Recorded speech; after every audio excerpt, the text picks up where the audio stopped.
Eu vou fazer uma breve introdução, né? Acho que a ideia é que a gente possa ouvir um pouco dos dois sobre a obra da Terezinha, a história da Terezinha, essa artista que nasce em 1927, em Araxá, Minas Gerais, e que, como diz a Lília no texto dela, tem uma trajetória como um meteoro, né? Que assim como ela surge, né, de uma maneira muito intensa no início dos anos 60 e passa a produzir, né, ao longo de um arco temporal de mais ou menos uma década, de maneira muito intensa também. Se eu estiver errada com alguma data, o Rodrigo me corrige. Em 76, se não me engano, é o ano exato em que ela encerra, né, essa carreira fulgurante, essa presença fulgurante de uma mulher realmente desbravadora, transgressora, cujo trabalho está sempre em forte diálogo com questões ligadas, de alguma maneira, aos feminismos, mas também ao erotismo, à sexualidade, ao prazer. E eu acho que isso é um ponto interessante, porque se a gente enxerga ao longo dos últimos anos, não à toa a obra da Terezinha vem sendo resgatada, porque a gente, obviamente, no mundo, na cultura em geral, mas também no meio de arte contemporânea em particular, né, uma vontade necessária e urgente de se reescrever, né, uma certa história da arte, se olhar, né, com outro tipo de visão mesmo, instituições, curadores, etc., para a produção de artistas mulheres. E nesse contexto ela vai fazer parte de uma exposição importante como Mulheres Radicais, já numa chave que liga a produção da Terezinha à arte pop, ou algo que no Brasil a gente poderia chamar de nova figuração, uma exposição na Tate importante, chamada The World Goes Pop, e também, eu acho que, né, no bojo desse resgate, a exposição também fundamental no MASP em 2017. Aqui no nosso recorte, eu acho que é interessante frisar que tem algumas obras que não foram mostradas em São Paulo, a série Vermelhos, a série Mulheres e Torsos não estavam no MASP, esses papéis. E é claro que a Terezinha até hoje tem muito o que nos dizer. Ela também, enfim, acho que uma breve nota, uma mulher que também escrevia, tem as crônicas dela, tem poesia, estamos aqui com uma poeta hoje, e fazia também dentro da sua produção, obviamente, cujo eixo central é a pintura, mas a gente vê experimentações também de outras formas, como na procissão do encontro nesse painel, e performances. E acho que quando a Júlia for falar, a ideia é que o Rodrigo abra por uma visão mais geral da obra, pela experiência com a exposição do MASP e também por ter travado contato pessoalmente com Terezinha. Tem uma entrevista dele e da Camila no catálogo do MASP, então acho que também tem uma nota aí biográfica que o Rodrigo pode trazer. E já a Júlia abordou, né, pensou nesse conjunto de trabalhos que a gente tem aqui, centrando a sua atenção numa característica que eu acho muito interessante da obra da Terezinha, que é a relação com o erotismo, né? E não por acaso Bataille e outros autores que vão ajudar a pensar por esse ângulo a obra da artista. É isso, só para introduzir, eu passo a palavra para o Rodrigo Moura. Opa, boa noite, prazer estar aqui, queria agradecer muito o convite, agradecer todo mundo na equipe da galeria por ter também me ajudado com a logística, assim, complicada. Eu estou feliz de estar aqui, alegre de ver a exposição com vocês e poder falar um pouco sobre a Terezinha Soares, que é uma das artistas assim que eu considero como uma das minhas obsessões pessoais e assim como vários outros artistas também, não fortuitamente todos eles com alguma relação com Minas Gerais, de onde eu também venho e onde eu comecei a minha carreira, e todos os artistas sobre os quais eu escrevi com 20 e poucos anos e continuei, de certa maneira, assim, digerindo e pensando e buscando outros estreitamentos com essas obras e possibilidades de circulação e leituras para elas, né? Então, enfim, entre eles aí, só para citar alguns, Lorenzato, Pedro Moura Almeida, Arthur Pereira, enfim, alguns artistas aí e entre eles a Terezinha Soares, né?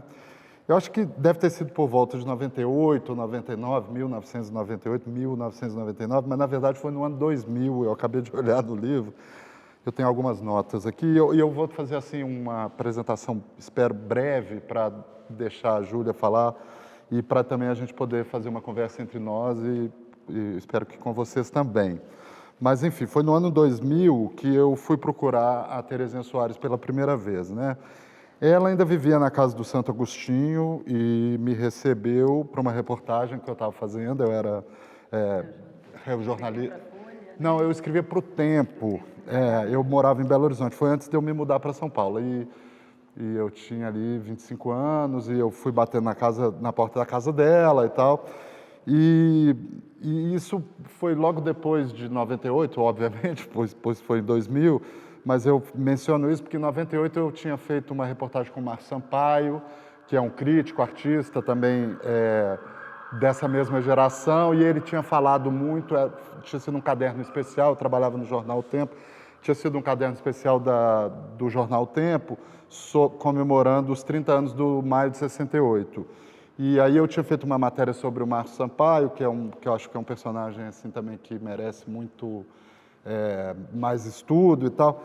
E tinha uma matéria sobre a Lucy Panicali, que era uma figura também assim um pouco folclore da noite, belo-horizontina, ela tinha tido um bar. E nesse contexto o nome da Terezinha apareceu, eu acredito que para mim pela primeira vez. E eu fiquei com isso na cabeça e demorou um tempo até eu sugerir uma pauta que era um perfil dela, né? E quando quando ela me recebeu na casa dela, eu até procurei esse recorte, não achei, não deu tempo. Ela me avisou de saída que mesmo aceitando, né, que eu escrevesse o perfil dela, o que importava muito para ela, assim, né, ela estaria à disposição para fazer as reminiscências em relação ao período, como você apontou bem, em que ela esteve ativa como artista visual, né, entre 65 e 76, por aí. Mas, enfim, ela me disse que ficasse claro que o seu abandono da arte era permanente, né? Que aquela matéria não deixasse nenhum espaço para, assim, uma volta, nada disso, né? Aquela saída de cena, então, né, tinha, como de se esperar, claro, algo de teatral, né? Mas ela era muito real, né? Então, fora do mundo da arte, onde ela estava vivendo, que era fora do mundo da arte, aquela saída tinha um peso existencial que superaria, né, como ela fez questão de frisar para mim, qualquer leitura do Champiana em relação a esse vazio, de ter um intervalo e tal. Não era disso, né? Ela queria que o que ela fez tivesse o valor que tinha, que pudesse vir a ter ao longo do tempo, mas que também esse gesto tivesse claro para todos que fosse lido como uma opção existencial, né? Que ela não queria mais ser artista. Isso me marcou, obviamente, né? E eu falei, tudo bem, vamos lá. E mesmo assim, ela foi assim, um pouco reticente, mas mesmo assim me deu um poema assinado, né? Que é esse poema que depois acho que a gente veio a reproduzir no MASP e tal. Ela me deu esse poema aqui, que está aqui, né? Sou carne curtida, seca, contorcida e tal, que é lindo, e me abraçou, me beijou, foi assim, compartilhou essas reminiscências todas, mas foi muito clara em relação a isso, né? Essa matéria teve uma repercussão relativamente grande em Belo Horizonte, tinha muito tempo, né?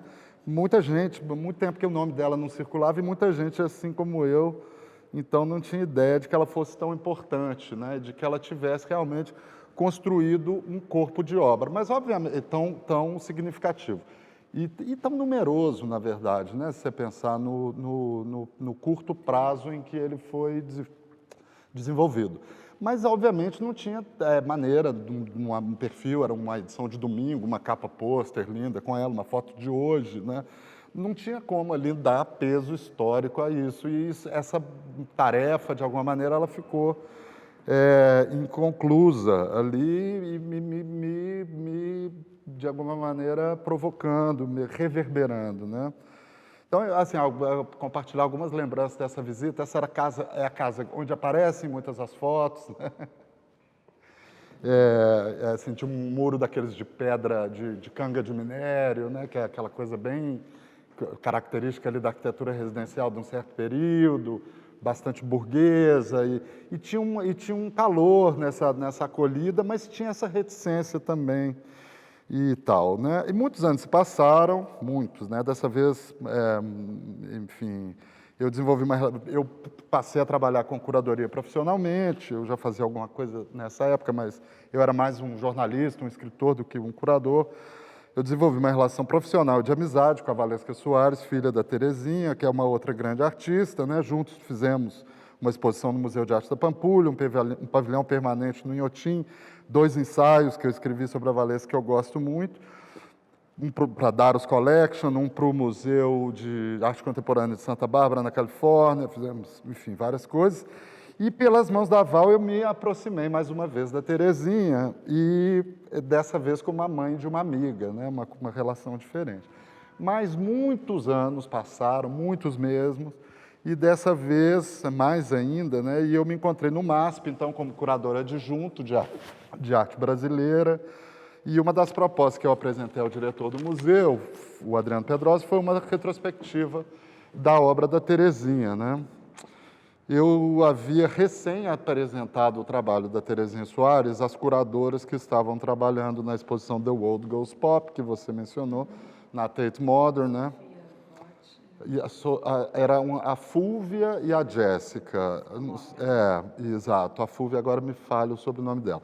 Mas a editora Comarte, que é uma editora que tem uma militância muito importante em Belo Horizonte, ela tinha publicado um pequenino livro chamado Circuito Ateliê, sobre a Terezinha, e eu fiz esse livro chegar às mãos da Jéssica, acho que mandei por correio, coisa assim. Tinha mencionado, falei, olha, essa é uma artista incrível, vocês estão fazendo essa pesquisa, né, nessa interseção de feminismo, pop, consumo, nesse período assim, bastante preciso, essa é uma artista que precisa ser mais conhecida e cuja obra precisa circular, né? Mas, então, eu mandei esse livro e as curadoras, então, a incluíram nessa exposição, eu depois vi a exposição. Deve ter sido, eu não lembro a data da exposição, não sei se alguém aqui sabe, mas deve ter sido 2012, 13. Logo depois a gente fez, eu vi a exposição na Tate também, eu co-curei com o Adriano uma exposição chamada Arte Vida, no Rio, em 2014, e também ali naquele contexto a gente incluiu a obra da Terezinha Soares num contexto de obras que discutiam as relações também entre política e corpo, e especificamente as obras dessa chamada série Vietnã, né, que são obras assim que me parecem que são exemplos muito... 2015, então a gente incluiu antes. O Arte Vida foi antes. Acho que são umas obras assim que têm uma complexidade muito grande, tanto de fabricação quanto de uso de, enfim, narrativas paralelas, coisas que a gente já vê em algumas dessas obras aqui e tal, mas, enfim, essas obras, uma delas estava no Museu da Pampulha, já era uma conhecida antiga, essa que foi integrada ao acervo do MASP, por uma generosa doação da artista, e essa também já estava no acervo da UFMG, né? Então, essas foram as obras então, que circularam nessas duas exposições. E aí, enfim, o Adriano abraçou com entusiasmo a minha proposta aqui de fazer uma exposição. O contexto era 2017, que foi o ano das histórias da sexualidade no MASP, né? Como sempre no programa artístico, no programa de exposições, havia uma grande coletiva central e uma série de exposições em torno, exposições monográficas em torno. E eu, durante os 3 anos que tive no MASP, sempre trabalhei nessas exposições monográficas, e uma delas, então, foi essa da Terezinha, Quem Tem Medo de Terezinha Soares, né? Que, enfim, é esse catálogo aqui, que eu vou falar um pouco dele daqui a pouco. Né? E para essa exposição do MASP, foi um momento que eu estava muito em Belo Horizonte, precisava ficar muito em Belo Horizonte, tinha tido 2 filhos pequenos, quer dizer, assim, os filhos sempre vêm pequenos, né? Nem sempre, nem sempre, né? Então foi uma maravilha, porque eu podia fazer uma série de visitas ali a Terezinha, e a Terezinha tinha uma estrutura assim, que era muito acolhedora nesse sentido, ela topou e tal. E eu fiquei indo quase semanalmente à casa dela, já morava em outro lugar, num apartamento, numa outra parte da cidade, que não era também longe de onde eu morava, então eu ia lá, passava tardes com ela, e a gente começou a abrir uma verdadeira assim, caixa de tesouro, né? Um tesouro, porque eu tinha algum conhecimento, como eu falei, essa pequena monografia tinha sido feita, já tinha uma série de reproduções ali, mas O que me surpreendeu mesmo é que ela tinha tido a capacidade, a habilidade, ou enfim, a intuição, ou até de maneira incidental, de guardar esse material. Esse material tinha sido pouco circulado posteriormente, né, pós a saída dela do mundo da arte, e isso estava muito com muita alegria, assim, com muita sorte, para muita sorte nossa, estava muito com ela, né? Então a gente conseguiu, assim, quer dizer, foi um esforço muito grande de equipe, de curadoria, de museologia, né? Eu queria assim reconhecer algumas pessoas aqui nesse contexto, né? Assim, primeiro a Camila Bechelani, que foi co-curadora comigo, na época era curadora assistente do MASP, e trabalhou comigo na pesquisa para a exposição e, enfim, na exposição no geral. A Luciana Bonadio, que é uma, restauradora de Belo Horizonte, com quem eu já tinha trabalhado no Museu da Pampulha, que foi assim, fundamental, e a Blanche também, duas restauradoras, uma assim com muita experiência em pintura e escultura e a outra com muita experiência em papel, que nos ajudaram também a botar essas obras todas assim em condição de exposição. Isso foi um processo fundamental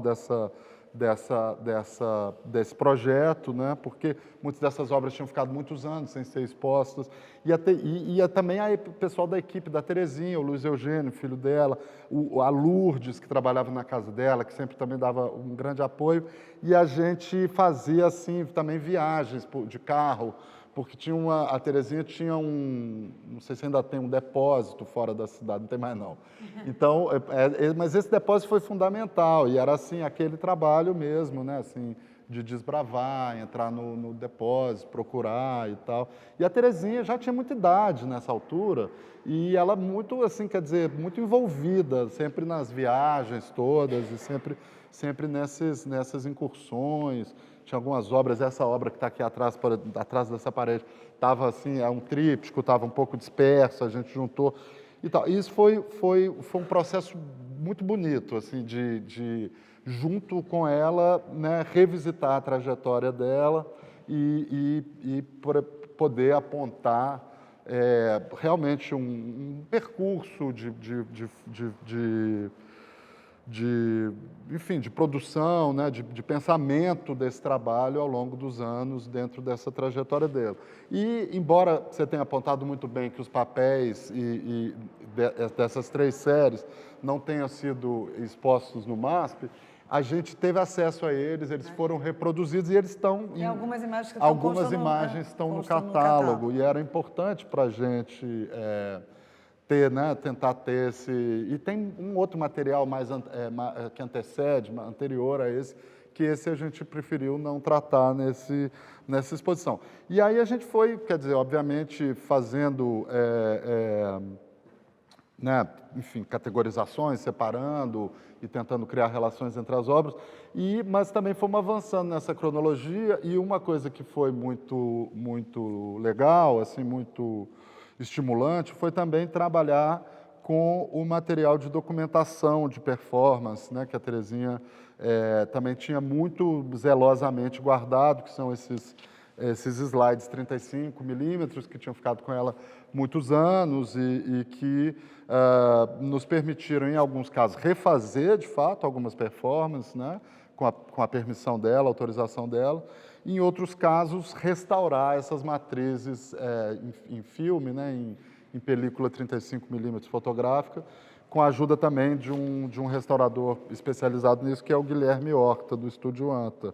Então, foi uma... Só para, né, você pediu para eu falar um pouco da experiência da exposição, foi um projeto que realmente, né, teve um cuidado museológico, um investimento museológico muito satisfatório, assim, que todo mundo se envolveu, né? Eu queria também falar do Raul Loureiro, que é a pessoa que desenhou esse catálogo, ele era designer do MASP na época. Então, o Eurótica, que é um álbum de gravuras que a Terezinha fez em 1970, quando ela fez a exposição na Petite Galerie. E depois a gente pode entrar, né, falar da trajetória dela mais. A gente, enfim, imprimiu esse álbum num outro papel, meio assim, simulando como é que fala isso, assim, evocando, né, a qualidade do papel. Então a gente imprimiu os versos da gravura no verso do papel. Teve um apuro gráfico e isso acho que é uma coisa que de certa maneira, enfim, deu uma nova vida, né? Eu tenho uma apresentação do Frederico e tem esse poema muito bonito que você cita no seu texto, né? Não seja medíocre, nem seja modesto, penetre meu ventre, aprofunde-se no meu mistério e tal. Então também essa faceta poética, né, literária da Terezinha, que é uma mulher envolvida com as letras também desde sempre. Formada em letras, né? Formada em pela PUC de letras, Minas Gerais, né? ela foi professora, né, só para falar assim muito brevemente, como você disse, ela é de Araxá, e o ativismo, né? Então, assim, as artes visuais, uma certa militância pelos direitos das mulheres, acho que tem essa interface com o feminismo que é bem-vinda, mas acho que não era enunciadamente uma posição feminista, mas uma militância real pelo direito das mulheres em contextos assim, às vezes pequenos, mas muito significativos. Por exemplo, ela foi a primeira vereadora eleita da cidade de Araxá, né? Isso no momento em que a participação das mulheres na política, e se hoje ela ainda é bastante aquém da participação das mulheres na sociedade, ela era muito menor naquela época, e a Terezinha, então, tem esse papel pioneiro nisso e em vários outros momentos, né? Então, e aí essa coisa literária também eu queria falar um pouco disso, quer dizer, e eu queria, antes também de terminar, só falar um pouco dos trabalhos que estão expostos aqui. Né? Então, eu queria falar um pouco da exposição, né? Você me mandou a lista de obras e eu acho que tem uma coisa muito forte nessa exposição, que é essa... Você até falou uma coisa que me surpreendeu, assim, que é realmente a pintura é o centro da prática dela, e eu não sei se eu concordo exatamente com isso, não no sentido assim da pintura como... Eu acho que a imagem talvez seja o centro da prática dela, mas a pintura realmente ela aparece muito nessa exposição, mas o que eu acho o que a exposição faz de maneira muito eficaz e que acho que é muito bem-vindo, como um diálogo com essa outra exposição que a gente fez, que obviamente era mais completa, mais ambiciosa, é que ela cria um foco nesses talvez 2,5, 3 primeiros anos da produção da Terezinha. E tem essa passagem muito evidente do trabalho sobre papel, do trabalho sobre tela, do trabalho em objeto, que eu até meio resisto a chamar de assemblagem. Eu fiquei pensando, o que esses trabalhos são? Esse talvez seja um pouco mais assemblagista, porque ele tem uma coisa mais... Tem a Caixa de Fazer Amor, né, que é da Aí tem Pinacoteca. outros, tem a Caixa de Fazer Amor, tem alguns perdidos, né, que infelizmente o tempo não resistiram ao tempo, mas o que eu acho é que, sim, tem uma passagem da pintura para o objeto, que era uma coisa que, enfim, estava acontecendo na arte brasileira daquele período, né? E a Terezinha muito antenada, muito, assim, quer dizer, acho que tem uma relação muito forte dos trabalhos dela com os trabalhos de outros pares, né?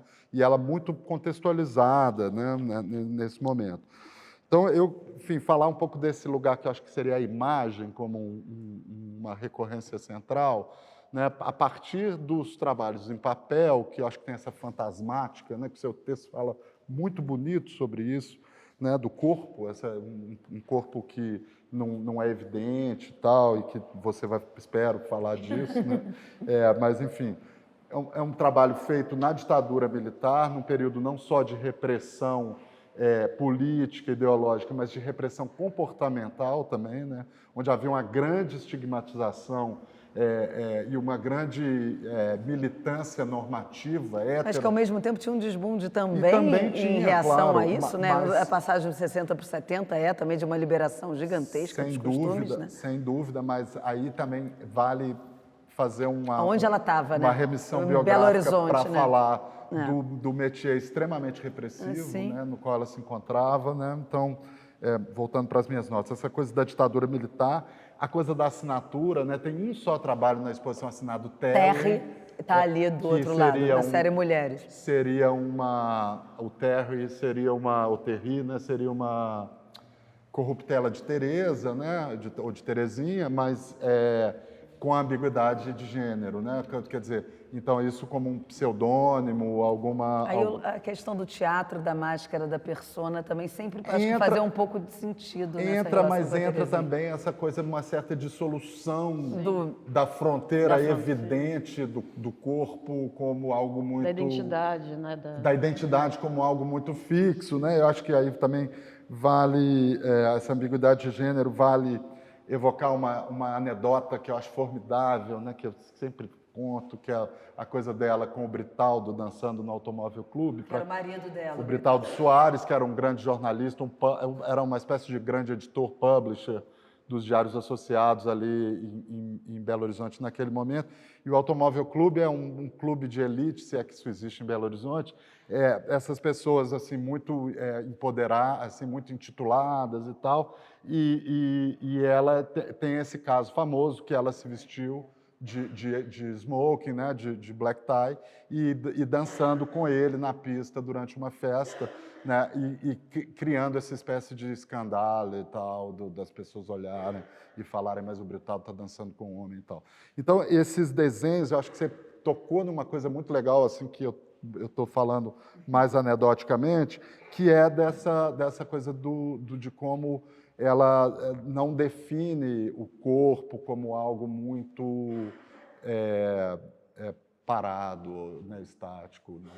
E aqui acho que são 3 séries diferentes. Então, esse começo, né, ele tem... E também uma coisa assim, apontar 2 outras artistas que não têm exatamente a ver, mas que estavam no caldo de cultura e com quem ela certamente teve experiências de troca, que são a Maria Helena Andrés, que é uma grande pintora abstracionista brasileira, que nesse momento estava mudando o trabalho, vindo de uma coisa assim mais hard edge, de abstração geométrica, para uma coisa um pouco mais livre. Isso aí lá para 66, nesse período também, ela vai para a Índia e tal, que é uma mulher que está viva, uma grande abstracionista, pintora da abstração brasileira, e a Sara Ávila também, que é uma artista muito interessante, do grupo do Guignard, que fazia uns papéis assim também com aguada e tal, que, enfim, que acho que estão nesse caldo ali onde esses papéis da Terezinha aparecem, né? E aí tem uma certa diagramática do corpo, né?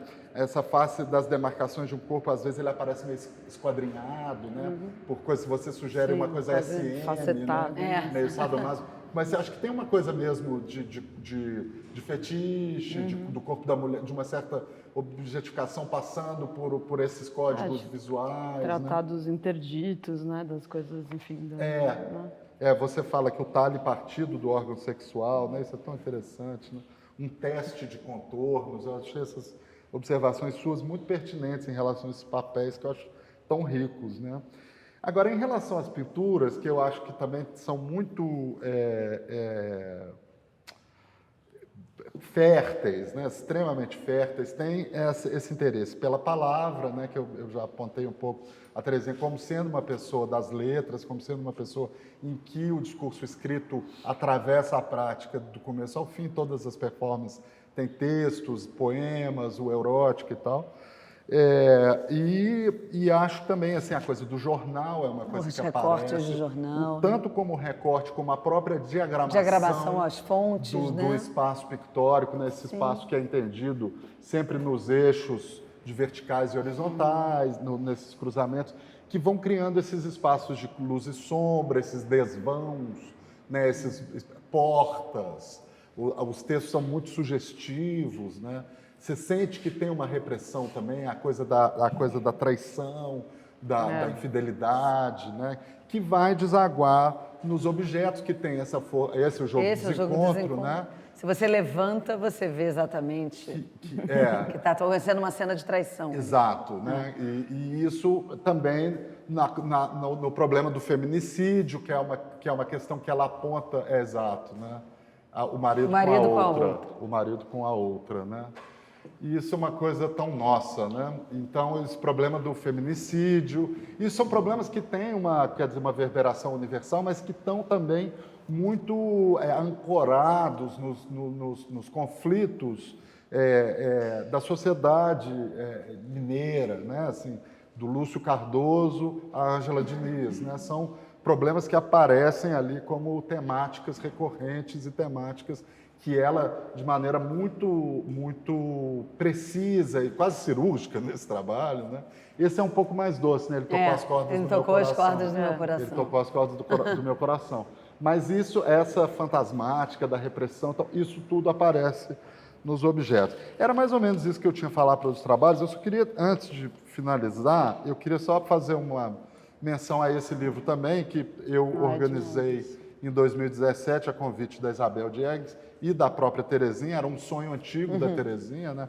Uma coisa que ela me botou assim como tarefa também, quase como troca, né? Ela tinha um calhamaço das crônicas que ela publicou em jornal. Então, essa vivência familiar dela, através do Britaldo Soares, também resultou numa presença dela longamente na imprensa escrita, né? Essa paixão em extinção, que é a imprensa escrita, né? E a Terezinha publicou, foi uma cronista habitual das páginas do Estado de Minas, e nos anos 60 e 70, e depois ali nos anos 80, acho que ela publicou num outro jornal de uma mulher chamada Jane Zaimer Soares, que era uma cronista social de Belo Horizonte, mas eu estou já, como se diz, puxando muito fundo na memória. Mas, enfim, esse livro foi publicado em 2017, no mesmo ano. Algumas crônicas estão nos dois livros também, porque elas têm... eu vou ler uma, talvez até duas, porque elas são curtinhas. E eu adoro elas, então eu fiquei super feliz de pôr isso. E tem uma sofisticação da escrita e um humor maravilhoso, que acho que eu queria terminar tanto com dessa breve apresentação, antes que eu canse vocês, aí seria a imagem como a imagem da artista, né, que é algo que a Terezinha sempre teve essa espécie de extrema perspicácia e quase manipulação dos meios de comunicação, saber usar isso e colocar a imagem dela como algo a ser consumido, e nesse texto ela fala disso. Mas no livro a gente fez, né, eu estava falando, um apanhado, Quem Tem Medo de Terezinha Soares, que é o título do livro, que é uma paródia do Quem Tem Medo de Virginia Woolf, que é uma peça do Albee, que é um dramaturgo assim, que é muito encenado e tal, e essa é uma peça, Who's Afraid of Virginia Woolf, que na verdade é Who's Afraid of the Big Bad Wolf, né? Quem tem medo do lobo mau, quem tem medo de Terezinha Soares. Essa intuição foi do poeta Henrique Corrêa de Araújo, que deu esse título brilhante a um texto que ele fez para esses jornais, e aqui vai toda uma compilação e uma antologia dessas manchetes de jornal. Se não fosse artista, seria Vênus do Amor, né? Estou lendo aleatoriamente. Terezinha de Flor Ornada, esse é um texto que eu conheço, do Mar Sampaio, né? Da pintura erótica à literatura infantil, porque de fato ela escreveu um livro, Luna e Lunica, que foi encenado no teatro, tá uma graça esse livro. E, então a Terezinha também meio polímata, né? Assim, meio jogando nas 11. E, enfim, a moça da arte erótica, corpo a corpo em corpos meus, que é meio isso aqui, né? Corpos meus versus o mar. Situações geográficas. Meu corpo é como um rio, brota das terras altas dos Araxás. Serpenteia montanhas de Minas e vai correndo versus o mar. Massa, massagem, mensagem. Autografei várias poesias assim. Corpos meus em 65 quilos de carne curtida. É o poema que eu estava falando que acompanha o Corpo a Corpo, que é essa instalação. Pés pesados pisaram o piso. Marcaram e massacraram o meu rosto de pôster exposto no chão. Um homem me perguntou por quê. Ao invés de corpo pisado, deveria ser amado. Proposição proposta. Povo na praça passou e parou para ler meu lençol. Parada que me fez parar na delegacia. Precisa-se de licença para vender seu trem. A sorte é que encontrei mineiros por todos os lados e voltei a dominar a praça. Badalos badalaram e abalaram Ipanema. É uma maravilha isso, né? A exposição permanece aberta e das 4 às 10 a procissão segue. O artista propõe e provoca reações. Durante a apresentação, pessoas jogaram sobre a peça esculto-arquitetônica moedas. Cruzeiros substituíram luíses de ouro. Pastores de Belém vieram de longe. Uma flauta na escuridão sussurrou sons, segredos discretos, velados e não revelados. Jovens jogaram comigo. Um grupo gritou à porta, Terezinha. Quando fui a eles, fugiram. Uma pessoa apenas ficou e me disse, queríamos saber quem era a Terezinha. Isso é maravilhoso. Marissa Mar, é a Marissa Rajagabalha, que era uma repórter importante não. E Sol, só sorrisos. Foi uma graça a nossa entrevista, é isso, né? Ela assim, jantando, pessoal. Todo mundo riu conosco e permanecemos em estado de graça. Minas maneiras minhas, usei chapéu de tirolês, capa de Batman, roupas a lagarbo, jaqueta de vaqueiro e as pessoas se apropriavam de minha imagem como objeto de arte. Cores começaram do cinza. Primeiro dia senti duro o asfalto e até o mar era massa cinzenta correndo paralelo à pista. Medo medrou em mim. Gente germina ideias coloridas. A praça ficou florida. O sol sorriu. O mar azulou. O rio inteiro se abriu em arco-íris e eu abracei a vida.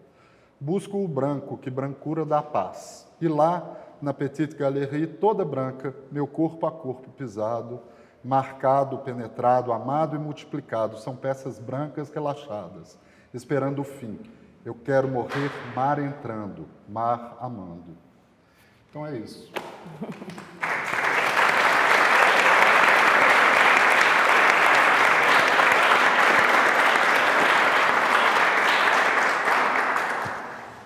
Obrigada, Rodrigo. Acho que o Rodrigo já deu várias dicas dos caminhos da Ju.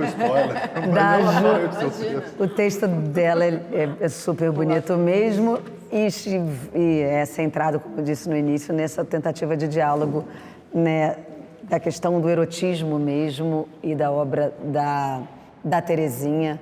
E aí Hilda Hilst, Bataille vão aparecer ao longo do percurso do texto da Júlia, que vocês devem saber, é uma poeta. Então, Júlia, com você. Obrigada pelo convite, Luísa. Me avisem se eu estiver falando muito baixo, eu não tenho muita noção, mas...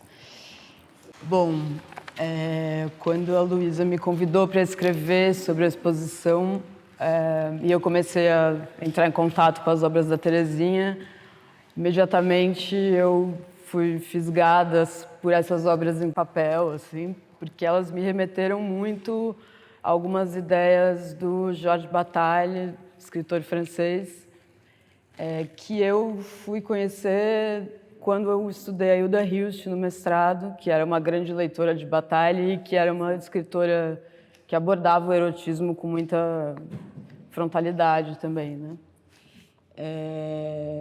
Então, dei de cara primeiro com essa série, com os torsos, né? E me lembrei imediatamente de uma das principais ideias que o Bataille coloca numa obra dele super importante que se chama O Erotismo, que é um livro de 1957. Essa ideia é a ideia de continuidade, né? E o Bataille propõe que durante o êxtase sexual, mesmo que momentaneamente, os amantes, os seres envolvidos naquele ato se engajam num tal acirramento de contato que o sentimento de si de cada um deles se altera completamente e se instaura uma espécie de continuidade entre esses dois seres. É algo próximo de um estado fusional, né? Para mim, isso conversa muito diretamente com essa série aqui da Terezinha, assim, com exceção desse papel aqui, que eu não sei se é o número 3, acho que eles têm uma numeração. Tem uma numeração. São circuitos fechados, né? Com exceção desse em que tem um vazamento aqui entre fundo e figura e tal, os outros são praticamente circuitos fechados, né? Que ele tem um pequeno vazamento. Mas a gente vê aqui, né, que nesse quadro, por exemplo, né, a gente consegue discernir um vulto de costas e aqui, por cima dele, aparentemente um outro corpo, né, que vai se voltar sobre ele e tal. Uma coisa meio fantasmática também. Mas, aos poucos, essas duas figuras vão quase que se fundindo e formando uma espécie de nebulosa, assim, né? Você não consegue identificar onde começa, onde termina o corpo de cada um. Mas esse daqui, por exemplo, para mim sugere muito um ato de sexo oral, assim, né? Tem um corpo voltado, assim, bem na altura da cintura do outro, enfim. E eu acho que, enfim, essa possível conversa entre os trabalhos da Terezinha e as ideias do Bataille orientou a escrita do meu texto. No prefácio do Erotismo da edição brasileira, a última edição publicada aqui no Brasil, a professora Eliane Robert Moraes fala, em um parágrafo, resume um pouco o teor das ideias do Bataille e do livro, né? Então, vou fazer uma citação da Eliane. No limite, o movimento do erotismo tem sempre o mesmo fim, implicando uma convulsão interior. Não importa se motivado pelo desejo sexual, pela paixão amorosa ou pela fé religiosa. Trata-se de violar a integridade dos corpos, de profanar as identidades definidas, de destruir a ordem descontínua das individualidades, enfim, de dissolver as formas constituídas. Então, a Eliane cita o próprio Bataille. O sentido último do erotismo é a fusão, a supressão do limite. Eu acho que isso conversa um pouco com o que você estava falando, né, da assinatura, enfim, a forma como a Terezinha encarava não só, né, nas configurações magéticas e tudo, mas na própria postura dela em vida, essa constituição individual que não é estável, fixa enfim, definitiva, né? Eu gosto dessa citação da Eliane porque ela fala do movimento do erotismo. Eu gosto da escolha dessa palavra que ela faz. E ela me leva a aquela obra que está do outro lado dessa parede, que é a Procissão do Encontro. Depois, se vocês quiserem olhar, enfim. Que essa obra, para mim, configura perfeitamente a ideia de movimento, né? Ela tem uma estrutura quase que narrativa, assim, né? Horizontal, e se a gente começar pela esquerda, a gente começa pelo momento do coito, né? Que o corpo feminino está saliente e movediço com um falo sulcado entre as pernas do corpo feminino. E aí, à medida que o quadro evolui, as figuras se separam, né? O falo se separa do corpo feminino e o corpo feminino oscila sempre entre estar saliente ou sulcado no quadro, né? Eu acho interessante esse jogo que ela faz, assim, entre a negativação e a positivação do corpo da mulher e tal, mas o falo masculino está sempre negativado, ele está sempre sulcado. Em baixo relevo. Enfim, eu acho tem essas imagens da convulsão do corpo ficam muito claras também nesse momento do coito ali na Procissão do Encontro.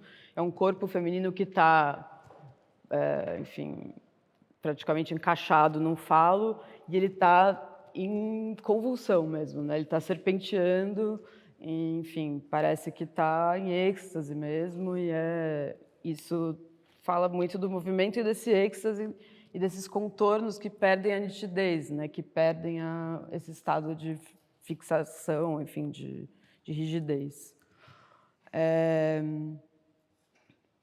Ontem eu estava lendo um livro da Anne Carson, pensando um pouco aqui em falar do erótico, e a Anne Carson é uma ensaísta, poeta e estudiosa da cultura grega antiga.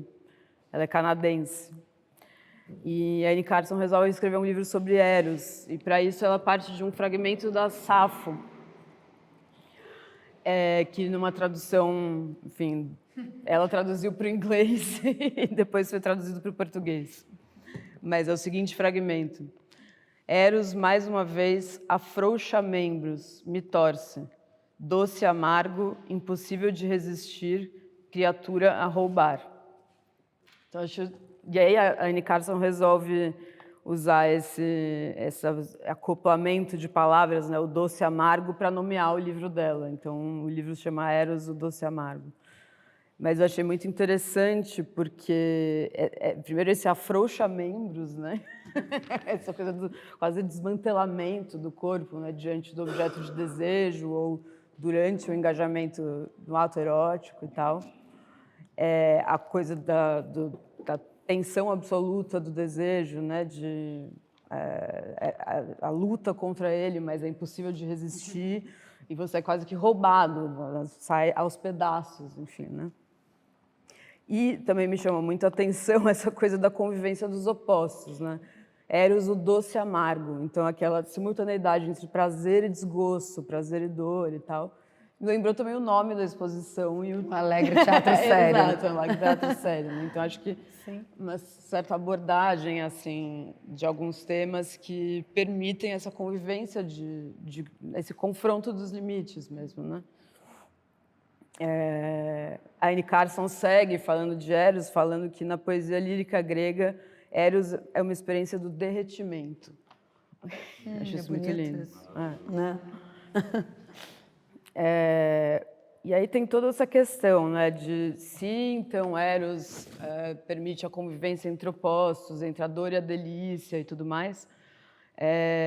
Aí a gente volta para o Bataille, ele vai falar essa delícia, essa superabundância do prazer, do envolvimento sexual, do gozo, uma vez que ela provoca uma antevisão dessa possibilidade de diluição dos nossos limites, né, e da nossa certeza identitária ou da nossa noção de unidade individual, esse gozo também pode provocar uma antevisão da morte.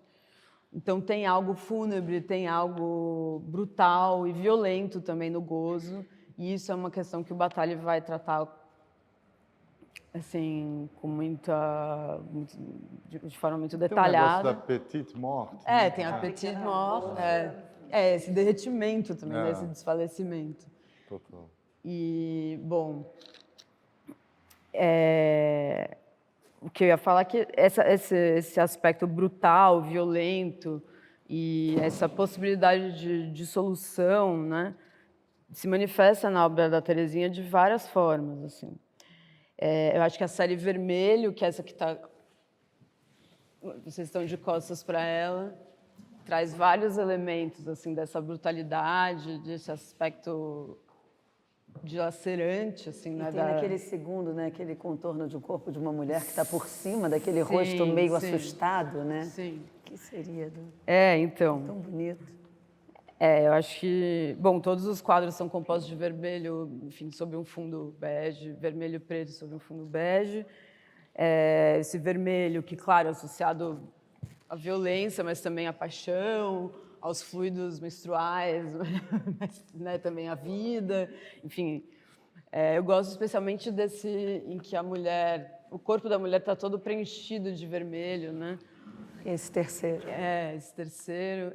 Tem uma coisa acho que em dois deles também me dá a impressão de que as pernas da mulher quase que formam um rabo de sereia, uma cauda de sereia, assim. Tem esse caráter ameaçador também, né, da sedução e tudo mais. E esses olhos, assim, em volta que parecem espantados. E meio surpreendendo o ato, né? Exato. Tem uma coisa Ou ponderando, né? Será que vale a pena? Porque a primeira frase do seu texto, né?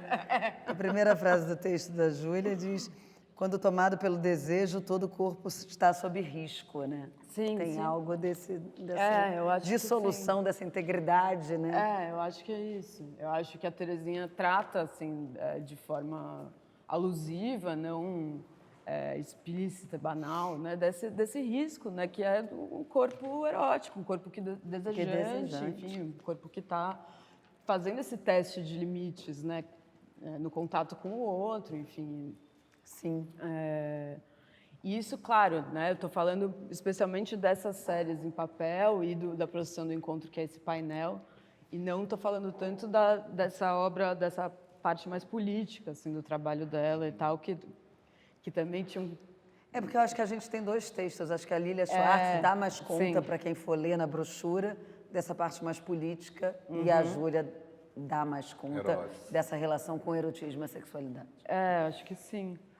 Mas, enfim, eu acho que nesses trabalhos em papel, o uso do contraste também fala muito sobre essa questão da convivência entre opostos, né? Assim, e desse teste de contornos entre corpos e tal. É um expediente formal que alude a todas essa característica antagônica do erotismo, enfim, né? O que mais que eu queria falar? Não, eu tinha pensado em ler o poema, mas você leu uma parte, né, Rodrigo? Acho que eu só li os 3 primeiros versos. Esse poema que o Rodrigo começou a ler e que, enfim, ele é do Erótica. Erótica. Do Erótica, que foi esse álbum, né, de desenhos e textos da Terezinha, que ia entrar uma parte aqui, acabou não entrando, né? O Erótica, ia entrar. E são lindos, né? São desenhos bem... São traços mais finos. Mas teremos outras exposições por vez de Terezinha. E aí a Terezinha escreve um poema que evoca muito bem esse caráter excessivo e feroz do erotismo, né? E da sexualidade. Então é assim... Não seja medíocre, nem seja modesto. Penetre no meu ventre, aprofunde-se no seu mistério. Busque e rebusque nas tripas o que sobrou ao coração. Quero ver as suas mãos sujas e na boca todo o gosto do meu sangue. Envolva-me num mar de raiva, trague-me como a noite, fustigue-me com seu falo, seja senhor e seja macho, carnívoro, faminto, insaciável da minha carne. Por favor, não seja medíocre nem acomodado. Apenas. Nem acomodado. Muito bom. Não, vamos. Não. Eu acho que é isso, gente. Tô louca para ver a performance também. Teremos uma que performance. Tem esse título fúnebre, essa antevisão da morte também, mas não sei se vai ser bem. E eu acho curioso porque, né, a gente falou tanto de desejo, de erotismo, de dissolução de identidade e de coragem de se abrir, né, ao desejo, com todos os riscos que estão implicados. E eu não sei se é forçar muito a barra, mas em algum momento isso me parece caminhar nas antípodas de um certo movimento atual, onde as pessoas, no fundo, né, têm uma blindagem muito grande em relação a esse encontro, à exposição, né, tem uma economia narcísica muito autocentrada e que nessa abertura para o outro, para o desejo, para o desperdício, né, que está envolto, né, e eu acho lindo nesse sentido. É um pouco dissonante. Ele tocou as cordas do meu coração, eu acho bonito, pensando no que você Me está lembra sempre falando. um pouco de Tunga, quando eu vejo um desses desenhos, desse contínuo, desse erotismo. Sim. E é algo que hoje, nesse ambiente da arte contemporânea, a gente não tem falado muito sobre, porque, né, os assuntos porque costumam ser outros. você tocou num ponto muito bonito, né? Assim, você e o Bataille, eu acho, a sua leitura do Bataille em relação ao trabalho da Terezinha, que é questionar a identidade. Isso. Né? Não é afirmar a identidade. É questionar. É dizer onde a minha identidade não está em primeiro lugar, fluida, onde né? ela não está como algo que me define só, por si só. Exato. Então, eu acho que esse seu comentário é muito sintético de um movimento importante, mas que busca se afirmar as identidades de alguma maneira, de uma maneira muito estanque, né? Mais definitiva mesmo. Mais definitivo. E, bom, a gente abre para perguntas por vir. Posso começar? Pode começar a perguntar? Não, eu queria fazer uma pergunta comentar. assim, na verdade não é muito sobre a Terezinha, para você, Júlia. Não, mas é assim, só fica à vontade também se não quiser falar muito disso. Mas eu achei muito legal a epígrafe do seu texto, que é da Maria Lúcia Alvim. E aí eu queria que você falasse um pouquinho dela, assim, que eu acho ela uma personagem fascinante. Maria Lúcia... E até em relação à Terezinha, você acha que cabe? Exato, acho que tem uma questão geracional. Eu estou sem o Está aqui o seu texto. Eu tenho aqui, ó. Tá na mão. Lê para mim. Posso ler? Deixa eu lembrar também.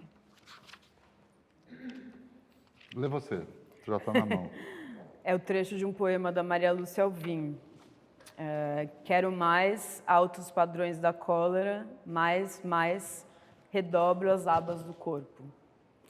Então, Maria Lúcia Alvim é uma grande poeta que também teve uma trajetória... na verdade, ela não parou de escrever, a Maria Lúcia, mas ela se retirou do cenário literário, assim, e ela foi resgatada por alguns poetas há 2 anos atrás. Eu acho que lançaram um livro inédito dela chamado Batendo Pasto, que é um livro lindo, mas ela já estava morando, acho que em Minas Gerais, numa casa de repouso, uma coisa assim, já estava bem idosa. Muita idade, né? Muita idade, ela faleceu pouco tempo depois da publicação do livro. E eu acabei escrevendo sobre o Batendo Pasto na revista 451. É um livro muito instigante, assim, cheio de mistérios. E tem essa constante do erotismo também, porque a sua epígrafe, ela parece que realmente descreve um desses desenhos, né?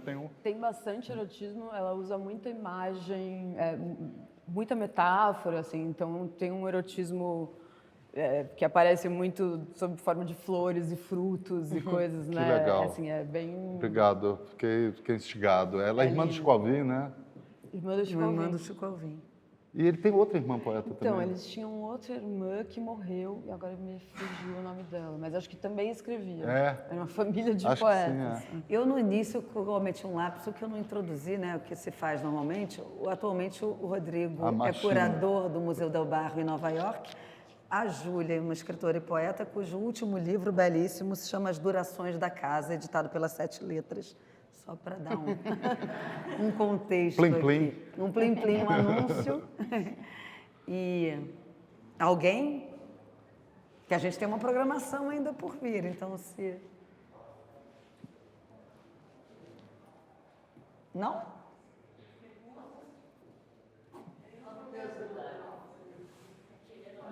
Lenora de Barros.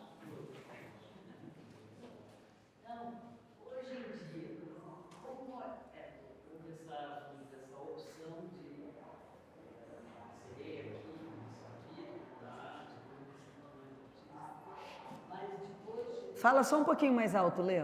Depois de todo esse período, enfim, hoje em dia, de algum modo, ela se reconhece certamente como artista. Não sei se eu entendi bem essa parada. Eu acho que ela se reconhece. Eu acho que ela nunca deixou de se reconhecer como artista, Sim. Mas eu acho que tinha uma insistência assim, nessa saída de cena como algo que precisava ser reconhecido também, sabe? Sim. Não é uma coisa, eu deixei de ser artista naturalmente. Sim. A Val quer fazer A Valesca pode. Por favor. Eu sempre falo um filme. Fala mais alto, Val. A vida da minha mãe sempre foi um filme. E ela foi um personagem que lutava dentro desse filme dela, entendeu? Então, nós, os filhos, tudo era um filme que rodava na cabeça dela. E essa mudança de coisas também fazia parte desse filme, entendeu? Porque ela tinha hora que ela era cineasta, tinha hora que ela era escritora. Ela é atriz de um filme, né? Atriz de um filme do... Vereadora, Miss. Ela é atriz de um filme do cinema marginal. Um filme do Silvio Lana, chamado Sagrada Família, bem lembrado. E ela foi vereadora, muito bem. foi atriz.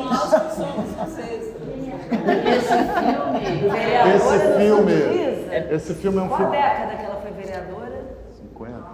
50. Anos 50.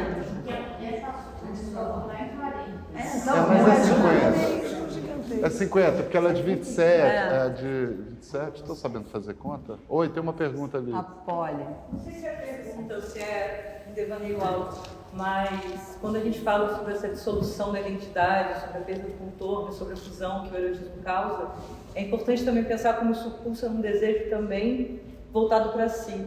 Eu acho que o risco de ser uma vereadora e depois Miss, depois isso, depois aquilo, é também uma pessoa que experimenta o mundo de forma erótica, no sentido de que o desejo pulsa por onde ele pode correr, né? Então, e abrir para essas, né? Nunca temer ir para esse outro lugar que o desejo está chamando. É que a gente tende a pensar o desejo em relação ao outro, em relação ao ato sexual, em relação enfim, a chegar ao fim desse gesto, quando na verdade, às vezes, o sexo é só um lugar onde você recarrega energia para continuar desejando que você é tipo, ai, obrigada, Amém. Não necessariamente tem o outro ai, obrigada, incluído. Depois desse sexo eu posso ser vereadora.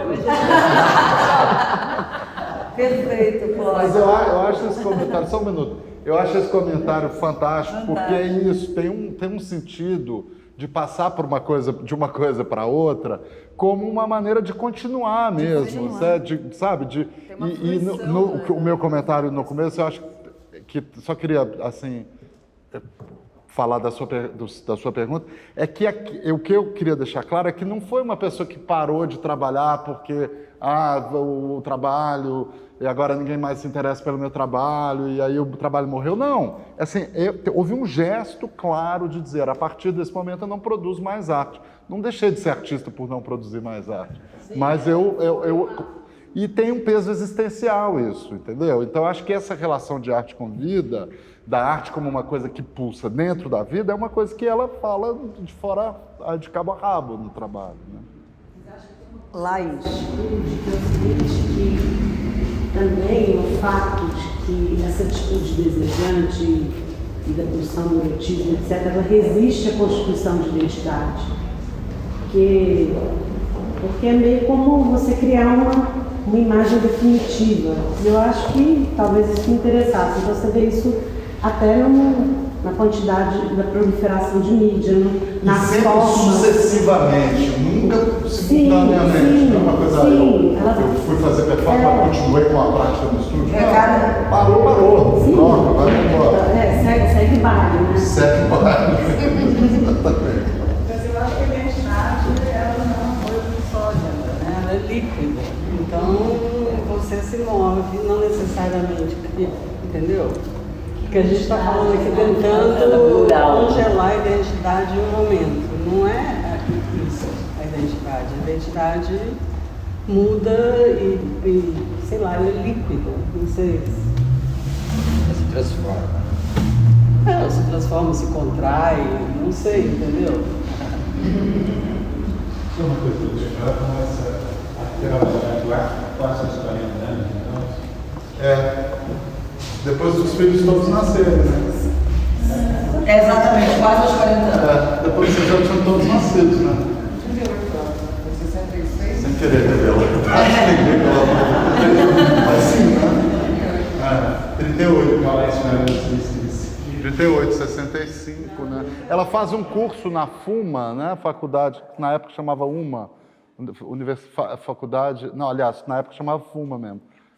Fundação Mineira de Arte, FUMA, aí com o Frederico Moraes. E aí o Frederico, aquela coisa, né, fala assim, não, mas você é artista, você tem que fazer o seu trabalho, você não é só minha aluna, você tem que desenvolver o seu trabalho e tal. E ela e o Frederico, uma das alegrias desse livro também é que a gente pôde convidar o Frederico, assim, ele veio séculos depois, né?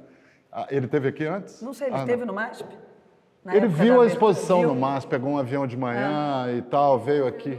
E aí ele escreveu um ensaio novo para o catálogo e tal. Todos esses livros estão ali para consulta. Esse exemplar aqui, inclusive. Então, se quiser consultar, tem que devolver lá.